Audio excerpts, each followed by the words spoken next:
रमता राम जपो रे प्राणी, अब तो सुन ले राम कहानी।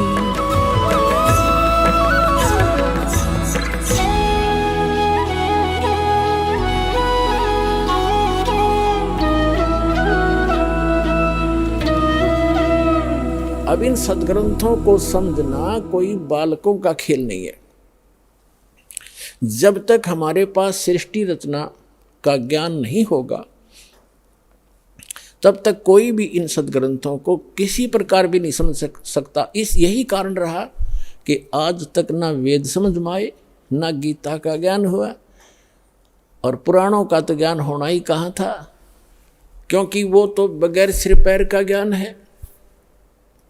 बगैर सिर पैर का तात्पर्य ये है कि उसमें जैसे श्री ब्रह्मा जी ने ज्ञान दिया, उस ब्रह्मा जी से ज्ञान प्राप्त हुआ दक्ष आदि ऋषियों को, जो उनके वंशज थे, उसके पुत्र थे। उन दक्ष आदि ऋषियों ने आगे अन्य ब्राह्मणों को, अपने वंशजों को ज्ञान बताया। तो ऐसे चलते चलते ब्रह्मा जी ने जो ज्ञान दिया था उसी में कुछ अपनी अटकल अड़ा के लगा के ये 18 भाग बना दिए पुराण के। और ब्रह्मा जी को आप ही नहीं पता मैं कहाँ से उत्पन्न हो गया। श्री मद देवी भागवत यानी देवी पुराण में 3रे स्कंद में इस ब्रह्मांड की उत्पत्ति का जिक्र है, विवरण है।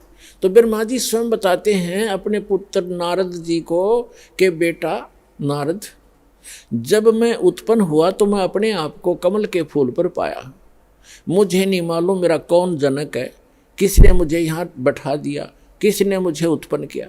तो ऐसा महापुरुष जिसने अपनी ही उत्पत्ति का पता नहीं तो बाकी ज्ञान उसके द्वारा दिया गया, कंप्लीट स्पिरिचुअल नॉलेज नहीं हो सकता। तो पुराणों का ज्ञान इसलिए बगैर सिर पैर का है। और जो ब्रह्मा जी ने अपने सचेत होने के उपरांत उसके बाद का जो ज्ञान दिया है वो उस ब्रह्मा जी के सतर का है, वो कंप्लीट स्पिरिचुअल नॉलेज नहीं है। वो ब्रह्मा जी का अनुभव है, जैसा उसने अनुभव किया या किसी से सुना, जैसा भी उसने वेदों को समझा वही ज्ञान आगे कर दिया। श्रीमद देवी भागवत में, देवी पुराण में देवी जी से वो स्वयं कहता अपनी माता से कि माता आप कहते हो भगवान निराकार है, वो दिखेगा नहीं, और आप खुद ये कहती हो कि मैं ही सर्वेस्वा हूँ, लेकिन वेद कुछ और बता रहे हैं कि वो निराकार है, वो मनुष्य सदृश है, वो कहीं बैठा है। तो अपने जो हम अनुभव किया हमने, उसमें भी वो दिखाई नहीं देता, हमें प्रकाश दिखता है। तो हमारे अनुभव में और वास्तविक वेद ज्ञान के अंदर बहुत विरोधाभास है। ऐसा क्यों है? लेकिन दुर्गा इसका कोई उत्तर नहीं दे पाई, उसको कहीं और ही अटकलों में अड़ा दिया और कहा कि तुम बुद्धि के भ्रम से दो दिखाई देते हैं, जो मैं हूँ सो वो है, सो वो है सो मैं हूँ। लेकिन फिर भी लास्ट में ये कह जाती है कि जब तुम्हारे ऊपर कोई आपत्ति आवे पुत्रों, तीनों जनों पर, ब्रह्मा जी, विष्णु जी, शिव जी पे, तो उस समय आप हम दोनों को याद कर लेना, मुझे और उस ब्रह्म को, फिर मैं तुम्हारे सामने आ जाऊंगी, तुम्हारे सब संकट दूर कर दूंगी। अब कहने का भाव ये है पुण्यात्माओं, पुराण जो है ये कंप्लीट स्पिरिचुअल नॉलेज नहीं है। हाँ, जो ब्रह्मा जी ने अपने होश में आने के बाद जो ज्ञान दिया है वो उसके सतर का सही है। अब जैसे पुराणों को गपोड़ कोई कहता है तो वो मूर्ख आदमी है, क्योंकि अध्यात्म मार्ग के अंदर कोई भी इम्पॉसिबल कर्म कार्य जॉब नहीं होता। कोई किसी प्रकार का भी कुछ भी लिखा हुआ है वो सब संभव होता है। जैसे एक छोटा सा जादूगर हमने देखा, एक छोटा सा जैसे ये कंचा होता है, बच्चे खेलते हैं, छोटे छोटे गोली सी कांच के अंटे, इनको ऐसे मुख में डालता है और थोड़ी सी देर में इतना मोटा पत्थर, कति पत्थर ने चीकना ओ कर नो निकाल देता है। बताओ, अब कोई नो को ऐसा नहीं मानता, मैं तो मुझे करके दिखाओ, हमने तो करके नहीं, हमने नहीं करना आता, लेकिन हमने करते देखे, हम सच्ची बताएं।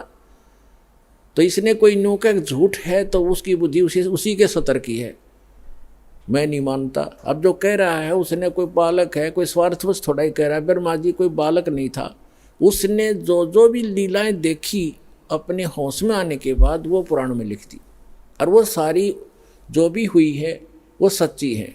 सच्ची का मतलब है कि वो ऐसी घटना घटी है। सच्ची का अर्थ ये नहीं है कि वो सही ज्ञान है, वो ऐसी घटना वहाँ घटी ही है, हुई है।